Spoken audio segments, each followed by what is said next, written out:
이번 여름 진짜 더워요. 너무 더워. 폭염이 엄청난데 사실 이상기후라고 해가지고 많은 분들이 어느 정도 이제 각오는 하셨겠지만 근데도 너무 더워. 다들 이번 여름 어떠십니까 지금? 사실 온도 그 몇 도인지만 보면은 아, 이게 이 정도로 더운가 싶긴 한데 나가 보면 살이 타는 것 같아가지고 저는 불안한 게 작년 여름은 진짜 길었잖아요. 추석 길었어요. 때도 너무 막 덥고 추석 때 에어컨 킨 분들 많을 거요. 그러니까 더운 것도 더운 건데 언제 끝나지?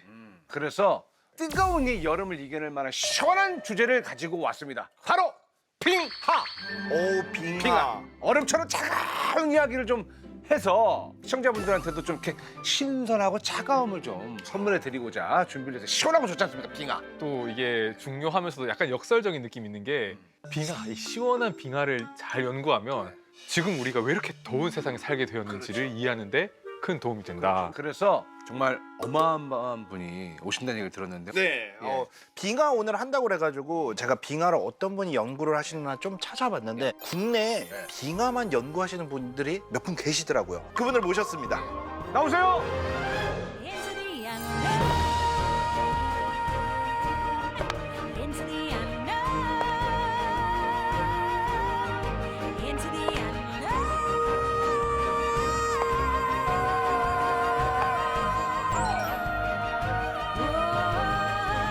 Are you out there?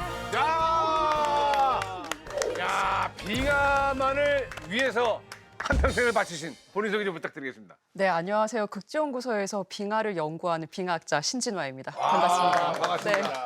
신진화 박사님이시죠? 네. 반갑습니다. 정말 세계에서 가장 유명한 빙하 연구소가 있거든요. 프랑스의 그르노블 빙하 연구소에서 박사 연구를 받으시고 그린란드의 빙하 시추 현장에도 우리나라 한국 대표로 다녀오신 분입니다. 그린란드의 빙하 시추? 네. 빙하 시추? 좀 이따 얘기를 나눠보기로 하고요. 빙하학자. 저는 지금 처음 들어봐요. 오늘 굉장히 재밌을 것 같은데 무슨 연구를 하시는 거예요? 혹시 영화 투모로우 보셨어요? 봤죠. 네, 영화 투모로우의 앞에 한 5분 정도가 딱 빙하학자 하는 일이에요. 영화 주인공이 남극에 가서 빙하 시료를 얻고 그거를 가지고 가서 연구소에서 분석하거든요. 네. 그 데이터를 보고 아, 빙하기가 올 것 같다라고 하는데 그게 딱 빙하학자가 일하는 일이에요. 네. 약간 어떻게 보면 지구의 어떤 운명을 아, 그렇죠. 공부하는 네. 그런 또 학문일 수 있겠네요. 네. 그러면 빙하학자라면 뭐 그린란드도 갔다 오셨겠지만 요런 여름 있잖아요. 네. 아이스 베이비. 요런 애들도 요런 애들 이게 얼음을 연구하시는 거예요?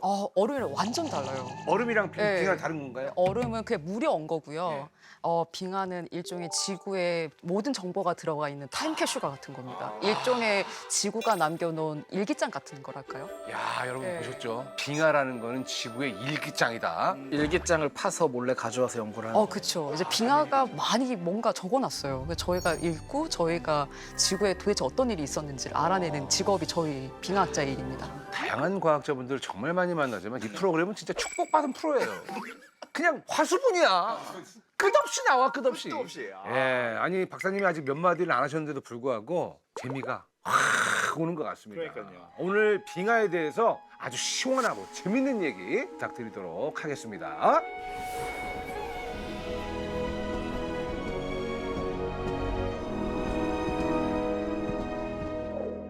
북극이나 남극을 지구의 어떤 냉장고라고 얘기를 좀 많이 하지 않습니까? 그럼 냉장고에다가 물을 넣으면 여름이 되지 않습니까, 보통? 그러면 추우면은 이게 이제 다 빙하가 만들어지는 건가요, 냉장고에서? 완전 아니에요. 남극, 북극에서? 일단 눈이 연속적으로 계속 내려야 돼요. 녹지 않고요. 그래서 그 눈들이 계속 연속적으로 쌓이고 다져지면 우리의 얼음처럼 되게 단단한 얼음 형태가 됩니다. 그러면 저 고산 있잖아요, 고산지대. 맞아요. 맨날 눈 오잖아요. 네. 그럼 그 거기에 쌓여있는 그 얼음은 빙하라고 보면 됩니까? 맞습니다. 그래요? 네. 그러니까 일종의 설선의 개념을 좀 이해하시면 되는데요. 설선이라는 것은 예. 눈이 쌓일 수 있는 최소한의 높이예요. 예, 예. 남반부의 가장 극지역인 남극과 남극. 북반구의 극지역인 그린란드 지역에는 네. 굉장히 추워서 그냥 육지에 눈이 내리면 바로 쌓일 수 있어요. 그런데 이제 아주 높은 산 같은 경우 우리 등산하면 네. 계속 올라가면 추워지잖아요. 그러니까 100m 올라가면 0.6도 정도씩 하강하게 되는데 아주 높은 산에 가면 눈이 녹지 않고 계속 쌓일 수가 있어요. 그 중에 하나가 적도의 킬리만자로. 킬리만자로. 예, 히말라야, 히말라야. 알프스. 알프스. 이쪽에는 다 고산 빙하가 형성되어 있습니다. 야, 나는 이게 물이 얼어가지고 빙하가 되는 거라고 많은 분들도 생각하시겠지만 저도 네. 그렇고요. 그게 아니라 눈이 내려서 쌓여서 얼어야 그게 빙하고 그리고 또 빙하하면 왠지 그 TV나 이런 데서는 항상 바다에서 올라온 애들만 빙하라고 보니까 네. 산에 쌓인 애들은 빙하라는 생각을 일절 안 하잖아요. 근데 이름에서도 조금 헷갈리는 게 있는 것 같아요. 그 꼭대기에 쌓이는 걸 우리가 만년설이라고 부르잖아요. 아, 그거는 약간 눈도 아니고 얼음이 아닌 친구들이 있어요. 네. 그거를 펀이라고 하는데 펀. 그 친구들이 만년설이에요. 슬러시 같은 거. 그러니까 슬러시는 아니고 젤라또 느낌이에요, 약간? 그렇지는 않아요. 얼음이기는 한데 너무 단단하지 않는. 아, 눈이 쌓여가지고 단단하게 얼어야 그걸 빙하라고 하고요. 네. 아, 그 만년설도 빙하는 아니다. 될까 말까한 친구. 네. 그러면 눈이 계속 오면은 네. 빙하가 좀 계속 쌓이는 겁니까? 맞아요. 계속 다져져서 이렇게 아주 두텁게 형성할 수 있는데요. 네네. 특히 남극 같은 경우에는 아마 두께가 제일 높은 데는 한 4km 이상이 될 거예요. 그렇게 돼서 4kg요? 예, 굉장히 두꺼워요. 4,000m요? 예. 빙하의 두께가 4,000m가 된다고요? 네. 타본 거예요, 그러니까 그거를? 가장 높은 곳이. 가장 높은 게. 예. 와, 높은 보통은 게. 평균 두께는 한 2km 이상 약간 되고요. 그 중에서도 가장 두꺼운 곳은 그 가장 두꺼운 것은 제 그 정도가 될수 꼭대기에서부터 있다. 제 얼음 빙하 네. 바닥까지가 4,000m요? 예. 근데 이제 중앙에서 이렇게 가장자리로 이렇게 흐르게 되거든요. 그래서 빙하라는 단어가 얼음빙 강하조로 돼 있어요. 그래서 얼음이 흐른다라고 해서 빙하라고 합니다. 빙하가 흐른다고요? 예. 중력에 의해서 무거운 쪽에서 이렇게 아, 거기도 중력이 작용을 하는 겁니까? 녹아서 흐르는 게 아니라 무게 때문에 흐른다. 네. 그래서 빙하가 흐른다. 네. 경사면에 따라서 흐르면서 이렇게 나오기 때문에 둘리도 빙하를 타고 내려올 수 있었던 거예요. 그러니까 저도 이건데 아니에요? 빙하가 아니에요. 그 약간 사촌 같은 친구인데요. 네. 제가 자료를 준비를 했습니다. 아, 그래요? 아, 둘리가 네. 타고 내려온 건 빙하가 아닙니까? 빙하가 아닙니다. 그래요? 네. 뭐예요? 자, 여러분. 자, 아기 공룡 둘리의 둘리가 빙하 타고 내려와. 빙하 타고 아니, 내려왔는데 노래 처음 시작이 빙하 타고 내려오는데 아, 노래 거의 빙하가 대부분 다 틀렸어요. 예. 좋습니다. 다 틀렸대. 자, 여러분 틀렸습니다. 자, 갑시다. 둘리가 타고 온 것은 무엇일까요? 네. 둘리가 타고 내려온 거. 남극 대륙에 이렇게 넓게 펼쳐져 있는 것을 이제 빙상이라고 하는데 이 넓이를 5만 제곱킬로미터 이상이 되는 것을 빙상이라고 하고요. 그 이하가 빙모라고 합니다. 빙모. 네. 작은 애들은 빙모, 큰 애들은 빙상. 네. 그런데 아까 빙하가 흐른다고 했잖아요. 그래서 빙상이 이렇게 쭉 흘러가지고 바다 위에 둥둥둥둥 떠 있거든요. 네. 붕 떠 있다고 해서 빙붕이라고 합니다. 진짜로 붕 떠 있어서 빙빙이에요? 그렇진 않죠. 빙붕 있지. 또 있는 거 아니에요? 붕? 또 있는 건 맞는데 제가 이제 그 쉽게 설명하려고. 아 근데 너무 좋네요. 빙은 얼음빙이니까 붕 떠 있으니까 빙붕으로 가자.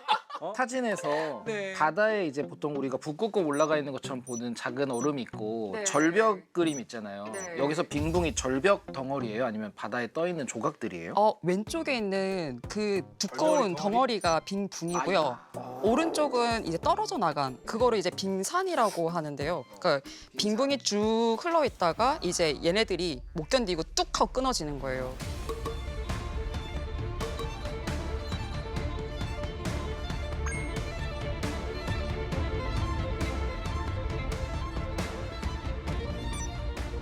그래서 이게 흘러가 있는 게 빙산이라고 자, 합니다. 그러면 이 빙산을 우리는 네. 이제까지 빙하로 본 거야. 그렇죠.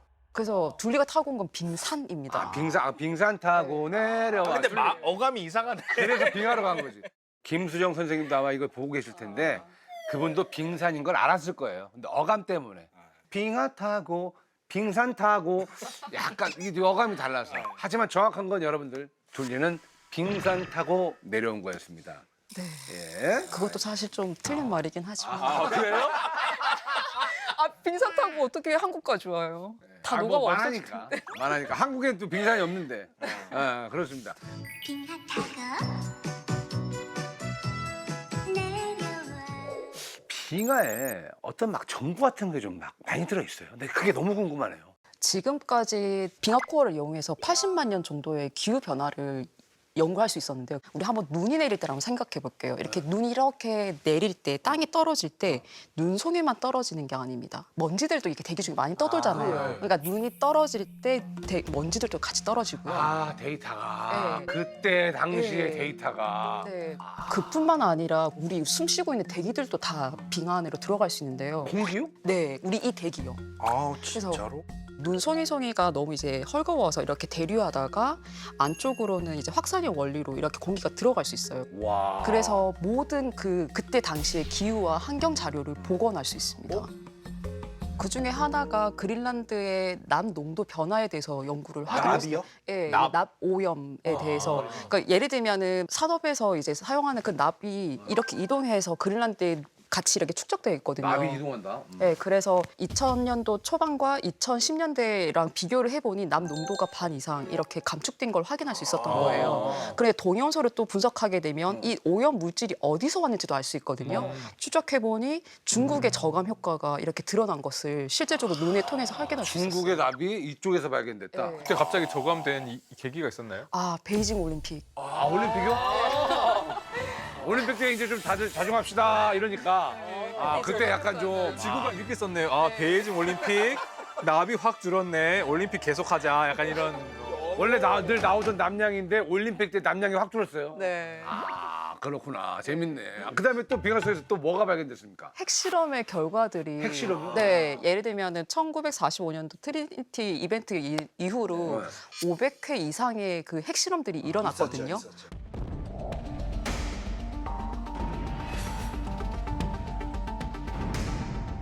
분명히 이 이벤트들이 발생한 거는 저위도나 아니면은 러시아 북극 지역에서 일어났는데 플루토늄 농도들이 다 이동해서 남극과 그린란드 그 빙하 코어에 다 기록되어 있습니다. 아, 그 플루토늄 기록들이. 네. 아, 그러니까 저쪽에서 핵실험을 해도 어쨌건 시간이 지나면 싹 다 퍼지는 거야. 네. 그럼 전 세계가 지구촌이야 그래서.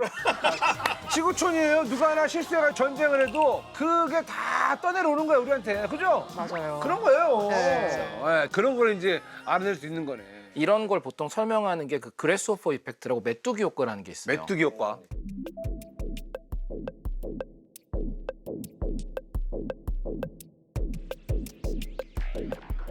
여기서 이게 기화가 돼서 가던 게 추운 데 가면 다시 얼음으로 갔다가 네. 다시 녹으면 또 이렇게 돼서 점프하는 식으로 가서 남극이랑 북극 쪽으로 몰려요.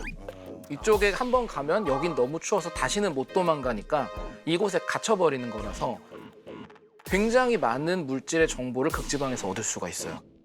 예를 들면 이산화탄소의 경우는 1년이라는 시간 내에 전 지구적으로 잘 혼합될 수 있거든요. 그러니까 대기 대순환을 위해서 다 섞일 수 있는데 보통은 그린란드 빙하 코어를 이용해서 북반구 지역의 그 기후 변화들을 좀 알아내는 데 사용이 되고 남극 빙하 코어 같은 경우에는 남반부의 기후 변화가 어떤 식으로 일어나는지를 알 수 있습니다. 그럼 남극에 있는 네. 빙하, 북극에 있는 빙하 양쪽으로 하면 반 나눠가지고 다 맞아요. 모니터링 할 수 있다. 그래요. 그러면 지구의 냉장고는 남극과 북극이 맞는 거네요. 네. 그쪽으로 뭐가 들어가면 그냥 얼려버리니까 저장이 돼버리니까 자동 저장. 그 냉장고에 안 들어간 애들은 다 상해서 없어지는 거고. 그렇지. 기록이. 그렇죠. 그렇게 그런 볼 수 거예요. 있지 않나요?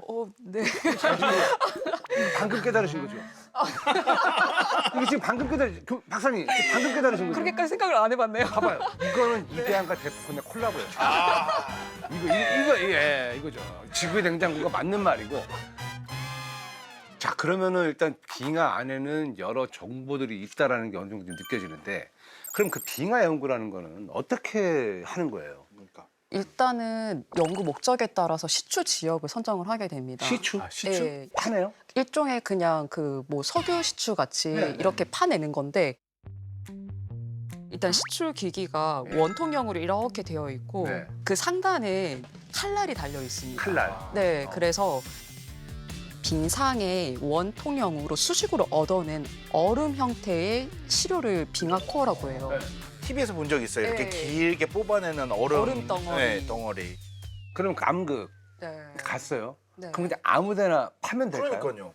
아, 연구 목적에 따라 다른데요. 네. 저희가 얻어야 되는 건 연속적으로 기록이 쌓여 있는지를 알아야 네. 되니까 일단 빙상 아래가 어떤 식으로 구성되어 있는지를 알아야 돼요. 그러니까 우리가 근데 위에서 이렇게 보면 전혀 안에 어떻게 되어 있는지 모르잖아요. 네. 그래서 하게 되는 게 레이더 탐사입니다. 그러니까 레이더 탐사를 하면 전파를 딱 보내면 돌아오는 시그널로 아래에 어떤 식으로 형성되어 있는지를 알 수 아, 있거든요. 레이저를 쏴가지고. 아니 근데 네. 빙하가 만들어질 때는 눈이 쌓이고 쌓이고 네. 쌓이고 압축되면서 밑에서부터 빙하가 이렇게 만들어질 텐데 네. 그냥 층층이 다 쌓이는 거 아니에요? 층층이 아닌 빙하가 있어요? 근데 빙하가 흐른다고 했었잖아요. 아, 레이더 탐사했을 때 대충 이런 식으로 그림이 보여지거든요. 그러면 맨 하단 보면은 이 층들이 바닥에 이렇게 흐르면서 이렇게 접혀지게 됩니다. 그러면은 그러니까 오래된 것이 위에 올라오게 또 하는 거예요. 예를 들면 그린란드의 님 프로젝트 같은 경우에는 그 현장의 레이더 탐사 자료를 이용을 해서 아 우리 여기에서 한번 빙하 시추를 하겠다라고 했는데 맨 아래 바닥에서 접혀버렸던 거예요. 이게 접혔구나. 네, 그러니까 레이더 탐사로 모든 거를 다 확인하기 힘들었던 거예요. 그러니까 아래에서는 좀 약간 뒤틀린 것들도 있기 때문에 네. 지형처럼. 특히 맨 하단 같은 경우. 그러니까 내가 봤을 때는 그냥 일괄되게 층으로 딱 쌓여져 있는 데를 찾아가지고 뚫어야겠네. 아, 네. 그래서 그런 곳을 찾는 것도 중요하겠네요. 네. 그럼 시추 같은 경우는 사실 이제 궁금한 게 이게 얼마나 한 번 팔 때 얼마나 들 왜냐면 기름도요. 누군가가 이쪽에서 기름이 나올 것 같습니다 해서 바로 들어가지 않아요. 왜냐면 돈이 얼만데. 맞아요. 네. 일단 싼 거는 2024년도에 저희 연구팀이 남극 서쪽에 가서 네. 150m 길이의 빙하코어 시출했거든요. 150m짜리. 되게 작은 거예요. 베이비 네, 베이비. 베이비코네요, 베이비코. 근데 이건 5억 정도 들었고요. 베이비 시추가 5억이에요? 네. 베이비 시추 5억? 5억이면은 1kg, 2kg짜리는 따블 아닙니까? 그죠? 근데 제가 그린란드 시추 프로젝트 참여를 했었는데요. 네. 거기서 150억 정도 사용한 걸로 알고 있어요. 네. 그러면 그 150억짜리 프로젝트 이제 갔다 오신 거예요? 그냥 저는 그냥 잠시 한 4주 다녀왔었습니다. 사주도 잠시는 아닌데요.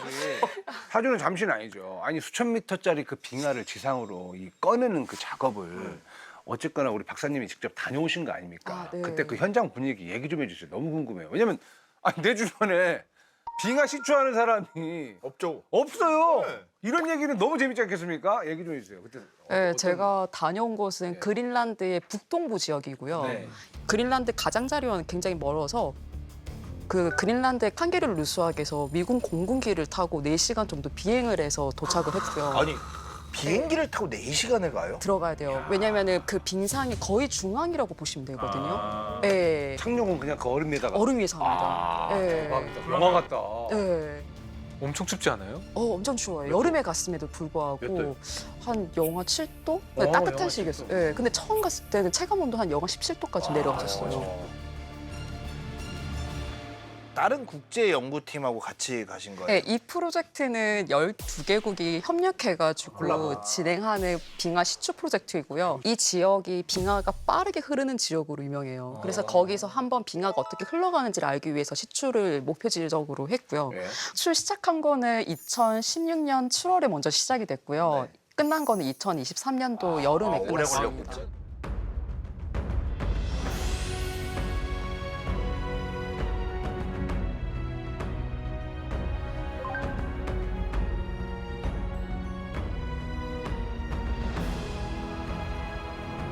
시축이에요 이게? 네, 맞습니다. 약간 굵기가 그렇게 막 엄청 커 보이진 않네요, 그죠? 네, 직경이 한 10cm 정도입니다. 10cm짜리로 그냥 깊게 파버리는 거예요. 네. 아.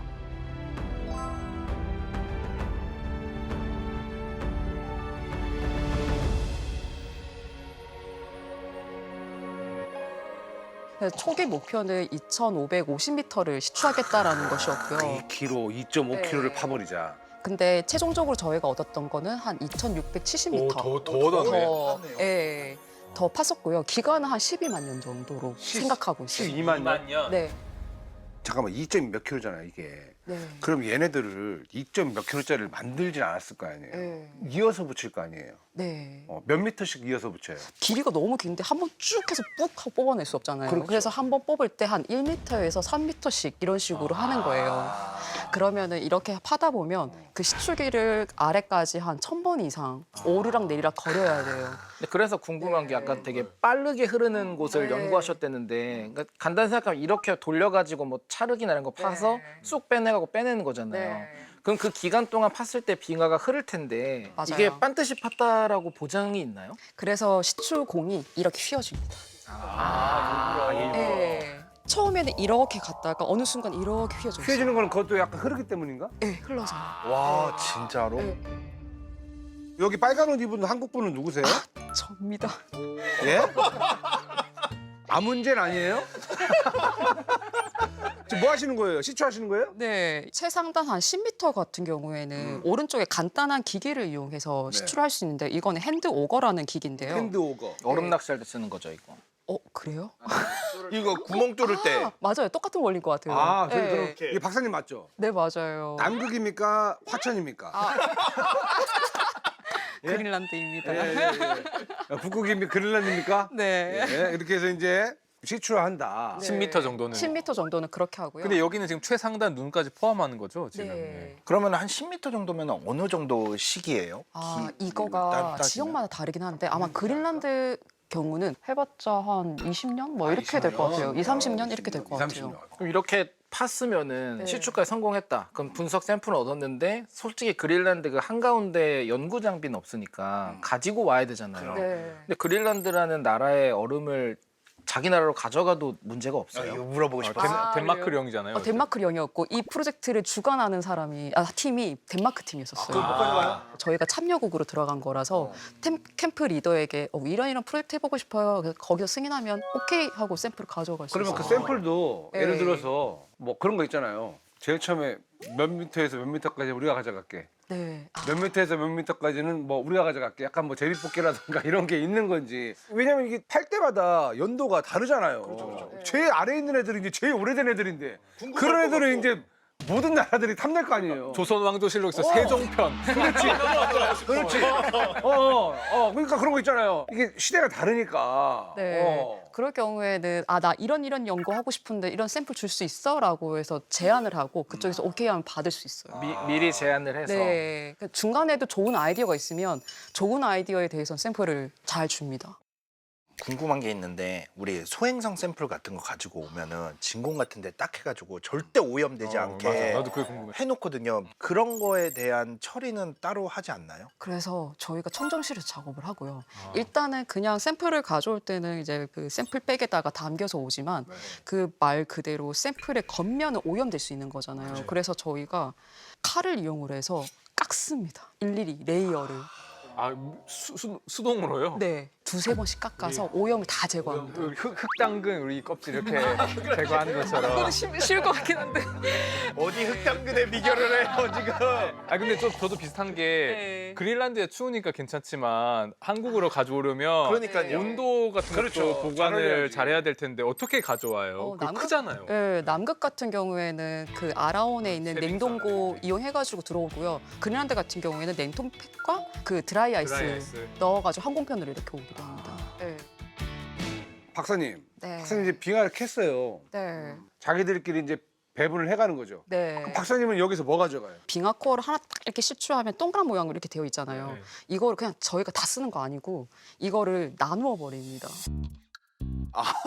이렇게 나눈 네. 이거 시추공을 나눈다고요? 화학하시는 나눠서. 분들은 여기 가져가세요. 네, 맞아요. 물리하시는 분들 네. 여기 가져가세요. 나눠버리는구나. 네. 보통 이제 저희 주 전공은 이산화탄소라서 여기에 있는 가스 부분을 가져가요.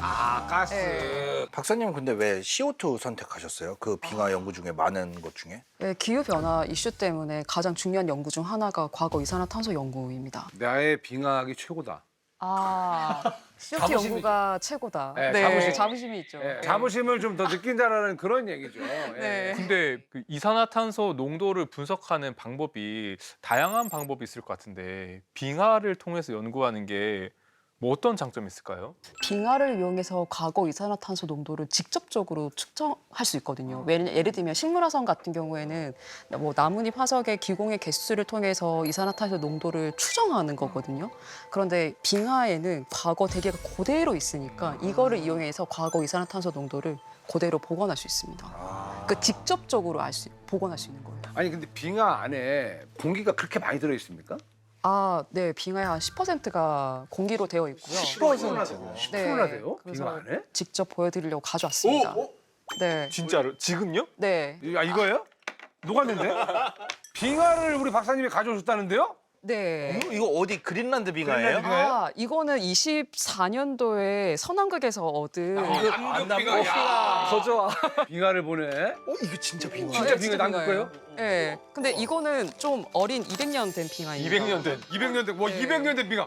와.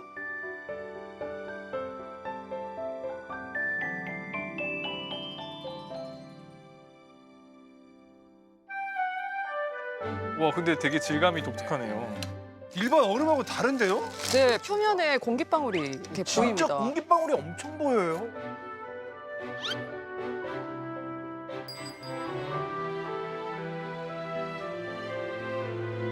여러분 이게 일반 그 냉장고 얼음하고 달라요. 네. 얼음을 만지면 여기가 녹아야 되거든. 이렇게 물기가 벌써 맺혀야 되는데 여러분. 와. 진짜 신기하다. 와 마무리 만져도 여러분 손에 물기가 없어요. 아, 이거 드라이 아이스에 너무 깡깡 얼려 있어가지고. 아 그래요? 아 그렇군요. 이제 녹기 시작합니다. 아, 지금 이게 녹으면서 그럼 200년 전 공기가 네. 올라오고 있겠죠? 네, 그래서 저는 가끔씩 실험실에 들어가면 네. 샘플 자르고 막 그냥 공기 흥하고 맡아보기도 해요. 그냥 아 공기가 맞. 200년 전 공기. 그러면 지금 고고고조 할아버지 라부아지아의 숨이 여기 들어있는 거잖아요 지금.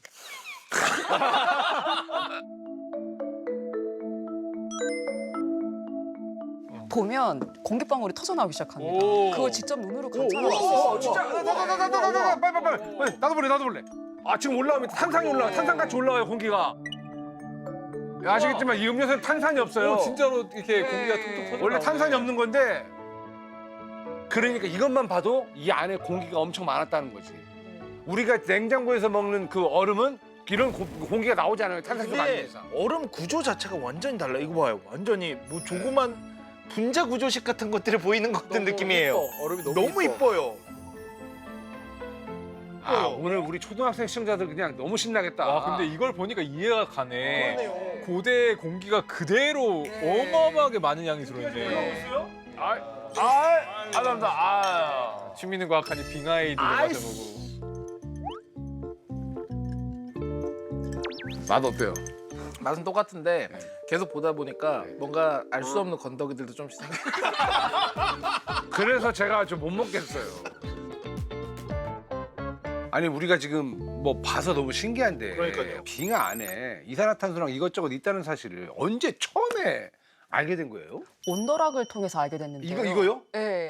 지금 우리 네. 본 진짜로요? 그거면요? 네. 1965년도에 프랑스 과학자 클로드 로리우스 박사님께서 남극을 가신 거예요. 네. 너무 거기 환경이 너무 험악하니 어. 식전주를 그냥 위스키 한 잔을 온더락 스타일로 마셨던 게 추우니까. 낙이었던 거예요. 근데 그때는 그냥 얼음에다가 위스키를 부어서 이렇게 마셨는데 그날따라 얼음이 없었던 거예요.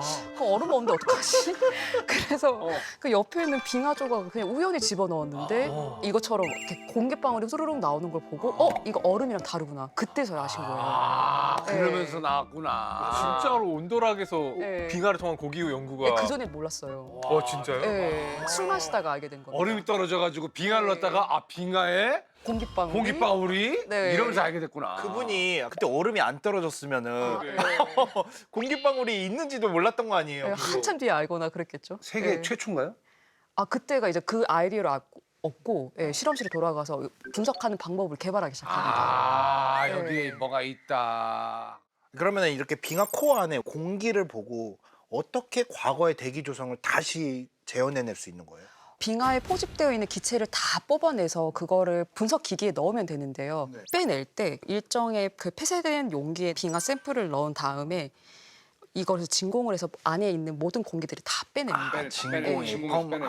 네, 빼내고 그다음에 물리적으로 이걸 다 파쇄해서 공기방울들 다 터트려냅니다. 네, 그래서 터트려내기 위해서 쇠 공을 이용하기도 하고 아니면은 쇠로 된 바늘을 이용해서 이렇게 파쇄를 하고요. 그러면 그 빙하 안에 포집되어 있는 공기를 빼내서 그 공기를 가스 크로마토그래피에 집어넣어서 이산화탄소 농도를 분석하게 됩니다. 아 공기만 딱 빼는 거지. 네. 근데 그냥 심플하게 녹여서 공기가 나오게 하면 안 돼요? 근데 빙하 속에 들어있는 탄산칼슘이랑 빙하의 산이랑 반응해서 인공적인 이산화탄소를 만들어낼 수 있습니다. 그래서 정확하게 이산화탄소의 농도를 보관할 수가 없어요. 아, 녹이는 과정 자체가 네. 그 공기의 조성을 바꿔버리는군요. 네. 그뿐만 아니라 그린란드 빙하 코어에는 먼지가 많거든요. 네. 그래서 거기에 있는 탄산칼슘 양이 많으니까 그게 이 산과 또 반응해서 농도가 또 정확하게 안 나올 수 있어요. 그래서 그린란드 빙하 코어로 이산화탄소 연구를 할 수는 없어요. 네, 남극 빙하 코어로만 이용할 수 있습니다. 근데 저는 좀 빙하 시추해서 가져오는 것도 철저하게 위생을 좀 따져야 된다고 생각합니다. 왜냐면 영화 같은 데서 보면 약간 그 미생물들, 지구를 멸망시켰던 우리가 알지 못한 그 미지의 바이러스. 좀비 바이러스 이런 거요. 그렇지. 네. 그런 게 갑자기 튀어나올 수도 있잖아요. 겁나지 않으세요?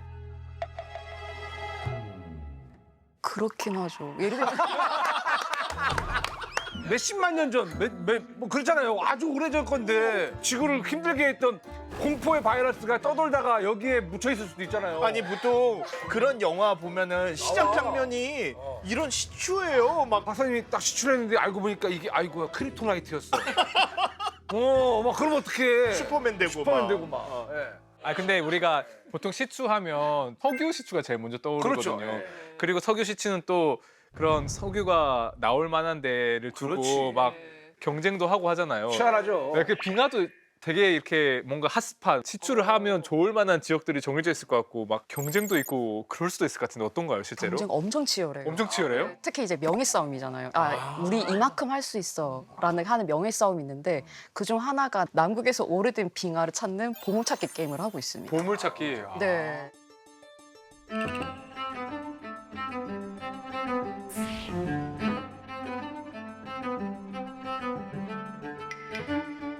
보물이요. 근데 왜 보물이라고 그럴까? 우리가 알고자 하는 그 기후 정보를 가지고 있는 게 오래된 빙하가 가지고 있는데요. 그렇겠죠. 지금까지 남극 빙하 코어를 이용해서 80만 년 정도의 데이터를 얻어냈는데요. 이 자료를 보게 되면 상대적으로 추웠던 빙하기와 따뜻했던 간빙기가 10만 년 주기로 이렇게 움직입니다. 10만 년. 네. 그러니까 80만 년까지는 우리가 어느 정도 데이터 확보가 돼 있는데 네. 그 이전 거를 얻으려면은 더 오래된 빙하를 찾아야 되기 때문에 보물찾기라고 한다. 일리가 있네요. 네, 그거에 대한 설명을 하기 위해서 지금 자료 하나 보면서 말씀드리도록 하겠습니다. 이 자료는 해양 태적물 유공층을 이용을 해서 빙상의 크기 변화를 알 수 있는 데이터이고 200만 년 전에서 120만 년 전 이 사이 동안에는 이 주기가 4만 1000년 주기로 이렇게 움직이고 있다가 이상하게 120만 년 전에서 70만 년 전 사이에 갑자기 주기가 확 바뀌었다가 70만 년 전부터 지금까지는 이제 10만 년 주기로 움직이게 됩니다. 주기가 왜 바뀌었지? 근데 저희 아무도 모릅니다. 왜냐 이 데이터가 없어서요. 그래서 그러면 120만 년 이상으로 오래된 빙하를 찾으면 이 정보를 알 수 있는 거잖아요. 그래서 오래된 빙하를 찾아야 된다. 네. 그러니까 지금 여기 80만 년에서 120만 년 사이가 네. 고기 후에 미스테리한 맞아요. 구간인데 네. 그 미스테리한 구간에 이런 갑자기 그 빙기와 간빙기 사이에 이 교체 주기가 네. 확 바뀌었는데 네. 왜 그런지 아무도 몰라요 아직도. 왜냐하면 빙하가 없으니까. 이걸 보물찾기를 그 아까 말한 레이더로 하나요? 아니면 직접 파서 그것도 레이더 탐사를 통해서 그 빙상의 수직 단면이 어떤 식으로 형성됐는지를 파악을 하는데요. 제일 먼저 했던 게 유럽 연합팀이었었습니다. 처음에 딱 들어갈 때 우리 150만 년 된 빙하 찾을 거야 하고 딱 들어갔어요. 그래서 올 겨울에 최종 시추를 마쳤는데 끝나고 나자마자 우리 실패한 것 같아. 우리 계산해보니 125만 년 되는 것 같아. 후발주자 너네 화이팅 이렇게 하고 떠났어요. 125만 년까지는 자기네들이 팠다. 한 것 같다. 25만 년이 부족하네요. 네, 그렇죠. 그러면 그걸로는 보물을 찾았다고 할 수 있는 겁니까? 아니면 그냥 150만 년을 딱 찾아야 그냥 그게 보물이 알듯 말듯 다 끝나버리는 것 같아요. 보물 상자만 본 거야. 열어보질 못한 거죠. 네. 보물 상자까지는 갔네요. 네. 근데 거기 열어서 내용물을 확인을 못 하는구나. 네. 그 비밀. 네. 아하. 근데 내가 캐냈잖아요, 빙하가. 근데 이게 얼마나 오래됐는지는 어떻게 할 수 있습니까? 일단 얼음의 나이를 측정을 하는데요. 얼음의 나이를 측정을 할 때 계절적인 변화가 보이는 자료들을 이용을 해서 1년씩 단위를 끊습니다. 예를 들면 여름엔 우리 덥고 겨울엔 춥잖아요. 그래서 온도 자료를 쭉 늘어다 보면 온도가 높았다 낮았다 이거를 통해서 1년치를 끊어낼 수 있잖아요. 우리가 그거 똑같이 빙하에다가 하는 거예요. 나이테도 여름에 많이 자라고 겨울에 별로 안 자라는 것처럼 네. 똑같이 그 성질을 가지고 주기를 찾아내는 거네요. 네, 하나의 사이클을 알기 위해서 물동이 원소를 이용을 해서 이렇게 사이클을 알고요. 동위원소? 물동이 원소예요. 물이요? 네. 동위원소? 네. 우리가 동위원소 얘기하다 많이 편집됐는데. 아 여기서도 동위원소가 네. 필요합니까? 네. 더 무거운 중성자 거예요? 하나가 더 붙어서 더 붙어가지고. 탄소는 이게는 탄소인데 이런 거를 우리가 동위 원소라고 하거든요. 동위 원소. 그 비율이 있어요. 동위원소라는 게 있잖아요. 동위원소. 산소도 가벼운 산소와 무거운 산소가 있어요. 심지어 그런 이제 포타슘 같은 것들 그런 것들이 있고 그 안엔 다 그 방사능 동위 원소들이 다 포함되어 있어요. 금도 동위원소라는 게 있어요. 오 그래요? 사실은 되게 많이 얘기했거든요. 저희 마지막으로 한번 도전해볼까요? 아, 동위원소. 시청자 여러분들 동위원소 마지막으로 한번 도전해보시죠. 도전! 근데 원자가 있으면 과일이라고 생각하면 돼요. 가운데 씨가 단단하게 있고 겉에 뭐 우리가 먹을 수 있는 살이 있죠. 이 살들이 전자고 씨가 우리가 원자 핵이라 부르는 거. 근데 이 씨가 중요한 거거든요. 그럼 얘를 이루는 게 뭐냐? 딱 두 개입니다. 양성자, 중성자 이거 두 개만 생각을 하면 돼요. 양성자, 중성자. 네.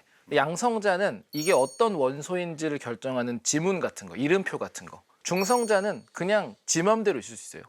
3개일 수도 있고 4개일 수도 있고 되게 다양하거든요.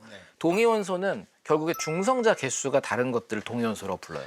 양성자 개수는 몇 개로 일정한데 거기에 같이 붙어 있는 중성자 개수가 다른 것들이 동위 원소다. 산소를 예를 들면 산소는 주기율표를 딱 펴보면 원자 번호가 8번이에요. 8번. 이 8번이라는 건 양성자가 8개 있다는 의미예요. 전자도 8개. 네. 근데 중성자는 여러 가지가 있을 수 있는데 우리가 보는 거는 중성자가 8개 있는 놈과 중성자가 10개 있는 산소를 봅니다.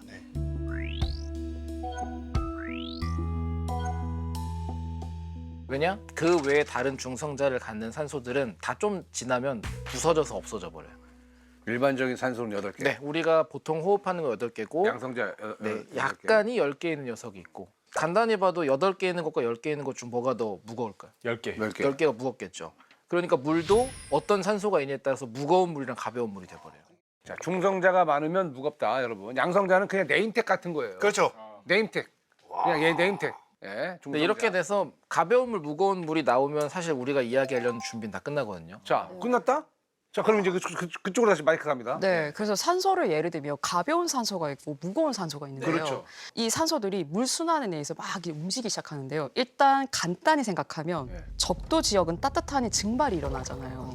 증발해서 수증기가 응결해서 구름 밑에서 이렇게 극적까지 돼서 눈이 형태로 내리게 됩니다. 네. 그럼 빙하가 되겠죠? 네.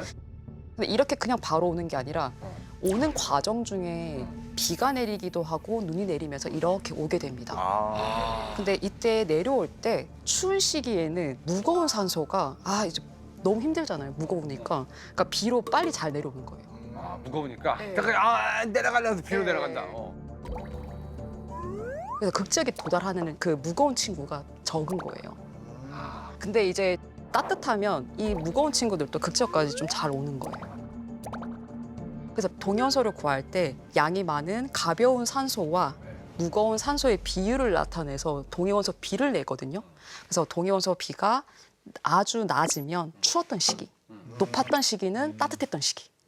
그래서 이러한 경향들을 보여요. 근데 여름철에는 그나마 무거운 애들이 더 멀리까지 오기 때문에 무거운 물이 얼만큼 빙하 속에 들어있는지를 보면 여름에 만들어진 빙하인지 겨울에 만들어진 맞아요. 빙하인지를 알 수 있고 그러면 여름에서 여름까지 혹은 겨울에서 겨울까지를 1년 일씩 끊을 수 이렇게 있어요. 친다는 그렇게 거죠. 해서 끊어버린다. 그럼 1년씩 끊는 것도 우리 나무 나이테 보듯이 간단히 못하고 결국은 다 분석을 해야 맞아요. 여기네 하고 끊고 여기는 다 해야 되는 거네요. 정말 이상적으로 이렇게 보이면 좋지만 정확하게 이 사이클이 정확하게 안 보이는 경우가 있어요.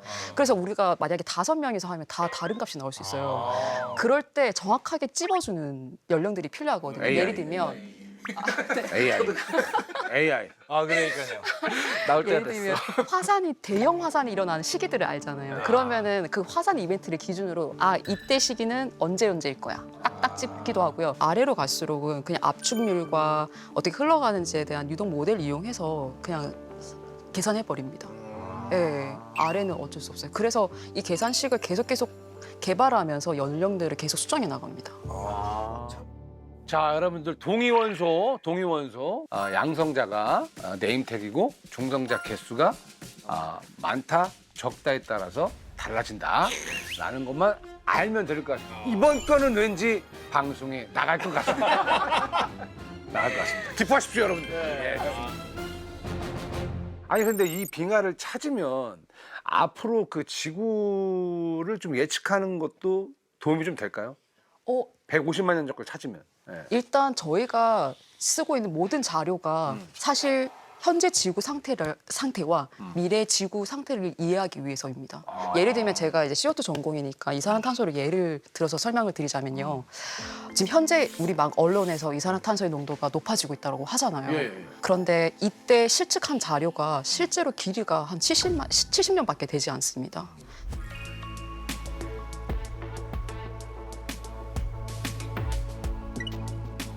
그리고 심지어 이 데이터를 특정했었을 때 이미 인류 활동의 영향들이 너무 많이 받은 상태인 거예요. 그래서 이 자료만으로 봤었을 때 일단 첫 번째로는 인류 활동으로 정말 이산화탄소의 농도가 너무 증가했나? 라는 명확한 대답을 할 수가 없어요. 왜냐하면 자연적으로 이산화탄소의 농도가 증가하기도 하고 낮아지기도 하거든요. 그래서 일단 현 상태에 대한 정보가 좀 부족하고요. 그리고 미래의 이산화탄소 농도가 어떻게 바뀔지도 알아야 되잖아요. 그러면 우리가 발생시키는 양도 뿐만 아니라 그럼 자연적으로 어떻게 변화될지도 알아야 되는 거예요.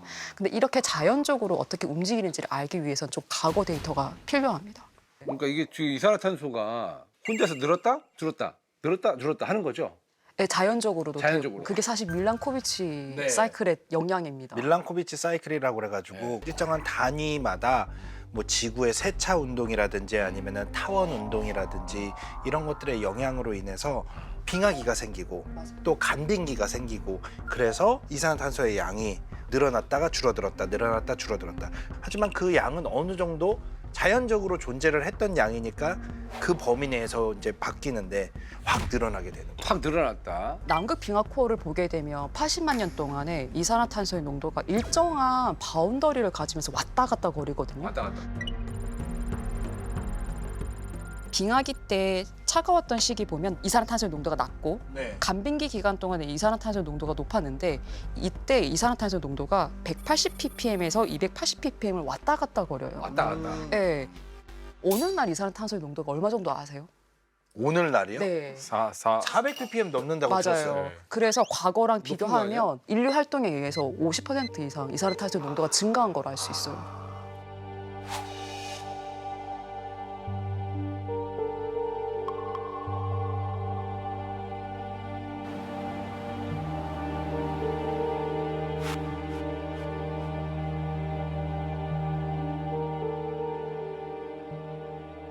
그러니까 저도 이제 데이터를 보니까 좀 얼마나 이 빙하를 통한 고기후 연구, 특히 이산화탄소 연구가 중요한지 느낌이 오는 게 지난 수십만 년 동안 왔다 갔다 하긴 했지만 그 바운더리가 경계선이 있고 최대치가 한 280 정도인데 우리가 그거에 한참 넘어서 있다라고 하는 게 객관적으로 우리가 얼마나 심각한 상황인지를 보여주기 때문에 이 연구가 진짜 중요한 연구라는 생각이 드네요. 아니 근데 연구하시면 이거 지구 큰일이네 이런 생각 좀 드세요? 박사과정 때 그 생각 되게 많이 했었어요. 왜냐하면 데이터를 계속 보고 있잖아요. 예. 마주하고 싶지 않은 현실을 계속 봐야 되다 보니 약간 좀 우울감이 들기도 하고 그랬었어요. 실제로 제가 빙하가 죽는 모습을 실제로 보게 됐는데요. 빙하의 죽음이요? 네. 예. 그린란드 현장에 하루 시간이 나서 네. 이제 러셀 빙하라는 지역에 딱 갔는데요. 네. 보통은 빙하가 그 생성이 되고 그다음에 흘러서 가장자리에서 없어지는 게 사실 당연해요. 근데 일정한 온도가 유지가 되면 일정한 부피를 가지게 되는데 제가 딱 현장에 가는데 갑자기 우르르 하고 빙하가 쑥 사라지더라고요. 근데 사무실에 갔더니 20년 전에 같은 지역에서의 사진이 딱 걸려 있는데 빙하의 크기가 너무 많이 줄어 있더라고요. 아니 누가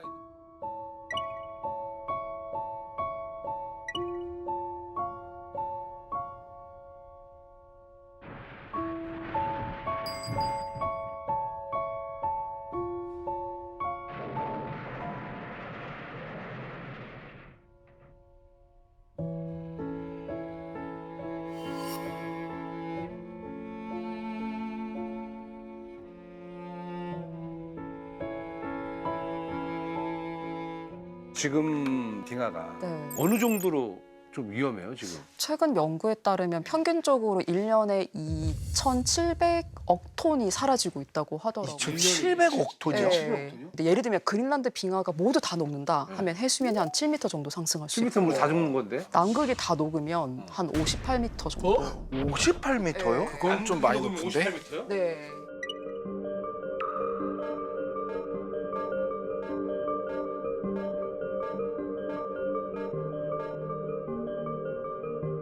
이 인구가 밀집한 도시들이 해안과 가까운 데나 강에 위치해 있으니까 그래서 남극의 서쪽에 스웨이지락 빙하라는 게 있습니다. 이게 일종의 버팀목을 하는 건데요.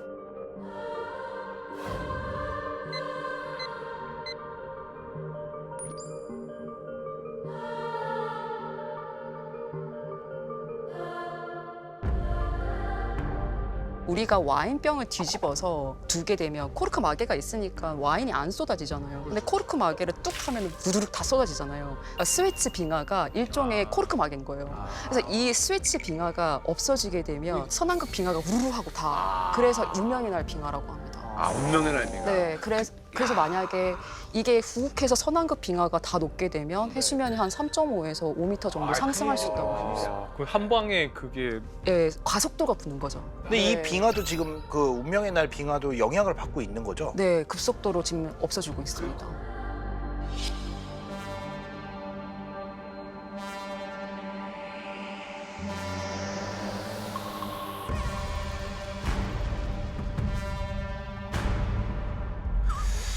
야 이게 좀 우리가 어쨌건 더워서 시원한 얘기를 좀 하려고 했는데 남양 특집이 돼버렸어요. 결국에는 무서운 얘기로 끝을 맺게 되네요. 오싹한 오싹하고 야 어쨌건 이거 지구가 위기다. 그러니까요. 예. 빙하 연구를 많이 이제 하셨잖아요. 사람들에게 하고 싶은 메시지가 있습니까? 아직 늦지 않았다. 아직 늦지 않았다. 네, 그리고 나 하나쯤이야라 생각하지만 나 하나가 다 모이면 지구에게 엄청난 도움을 줄 수 있습니다. 예를 들면 탄소 배출의 20%가 효과를 발휘할 수 있거든요. 그래서 많은 사람들 연대해서 지구를 위한 생각을 했으면 좋겠습니다. 그 한강 작가님의 표현이 좀 떠올라서 이걸 조금 변형해 보자면 네. 이 빙하 속에 갇혀 있는 공기라는 이 과거 그리고 이 과거를 읽는 빙하학자들이 과연 이 기후 위기를 맞이하고 있는 우리 현재를 구할 수 있을까? 우리가 이렇게 빙하의 이야기와 빙하학자들의 이야기에 귀 기울여서 현재의 위기를 극복하는데 도움을 얻었으면 좋겠다라는 생각이 들었습니다. 빙하가 죽으면 우리도 죽는다라는 생각을 꼭 해야겠구나. 그리고 지금의 이 더위는 우리 인간의 책임도 있다라는 걸 좀 알았으면 합니다. 그렇죠? 많은 분들이 좀 저속노화에 대해서 관심을 갖고 계신데 빙하도 우리 인간들이 좀 저속노화를 위해서 좀 이렇게 관리를 좀 해줘야 될 필요가 있다라는 그런 생각을 좀 했어요. 오늘 정말 훌륭한 시간이었던 것 같습니다. 고생하셨습니다, 선생님. 아니 근데 야 빙하를 시추한다라는 생각을 누가 한 거예요? 야 이거 진짜 신기한데? 그 빙하를 전쟁의 시추한다. 역사와 연관되어 있어요. 전쟁의 역사요? 예. 미국과 러시아와의 냉전 기간 동안에 미국이 러시아 공격을 위해서 미사일을 그린란드 빙상에다 숨겨놨었어요. 그래서 그 숨겨놓는 프로젝트를 진행했었어요. 빙상 아래다가 조그마한 마을을 만들게 됩니다. 일종의 그냥 개묘구처럼 만들어서 거기에 일하는 공간들도 있고 병원도 있고 술 마시는 것도 있고 약간 지하 땅굴처럼. 지하 땅굴처럼 만들었던 거예요. 그래서 그렇게 작업을 하려고 했는데 그 명목상 과학적 목적이다 해가지고 빙상이 어떻게 움직이지를 막 연구하겠다고 빙하를 처음 딱 이제 시출하게 됩니다. 그냥 빙하가 움직이는 게 궁금했기 때문에 단지 그때 당시 때는 그때 당시 때는 그렇게 빙하에 했던 어떤 거예요. 이거 뭔가 엄청난 몰랐었어요. 일기장이 있는 줄을 몰랐던 거예요. 아니 잠깐만 그러면 얼음 속에다가 그냥 기지를 만든 거예요? 근데 네. 그 기지라는 게 그러면 아까 말씀하신 것처럼 빙하가 흐른다고 했잖아요. 네. 그런 비밀 기지도 어쨌거나 흘려야 되는 거 아닙니까? 그래서 천장이 무너지기 시작한 거예요. 그래서 더 이상 못 있겠다 해서 이제 프로젝트가 이제 끝나게 됐는데요. 이제 근데 그때 시추한 빙하가 미국에 보관이 되어 있었는데 특별히 과학적 목적이 없었던 거예요. 그래서 그냥 놀고 있었는데 덴마크 과학자 단스고르 박사님께서 물과 눈을 이용을 해서 물동연소를 연구를 했었거든요. 그래서 빙하가 있어? 그럼 나 이걸로 물동연서 연구해보고 싶어 해가지고. 아 그러면은 60년대 빙하 시추라는 게 처음으로 아, 생긴 건데요, 맞아요. 개념이? 맞아요. 그때는 이제 그 네. 진짜 이 빙하의 비밀을 밝히기 위함이 아니라 빙하의 어떤 움직임, 뭐 빙하가 무엇인지에 대한 어떤 그런 생각만으로 우리가 석유시추 같이 한번 여기다 한번 뚫어보자. 달 탐사도 되게 비슷하네요. 사실은 달에 가기는 했지만 월석도 달에 갔으니까 그냥 가지고 온 거지 가서 달에 연구를 하겠다 이런 목적이 있었던 거는 아니에요. 오, 그렇게 애초에 비슷하네. 그냥 우리가 이 정도고 여기까지 갈 수 있는 기술을 가지고 있다만 보여주는 거지 광물을 캐오겠다 아니면 어떤 성분이 있겠다 이게 애초에 목적은 아니었거든요. 약간 비슷하네요, 진짜로.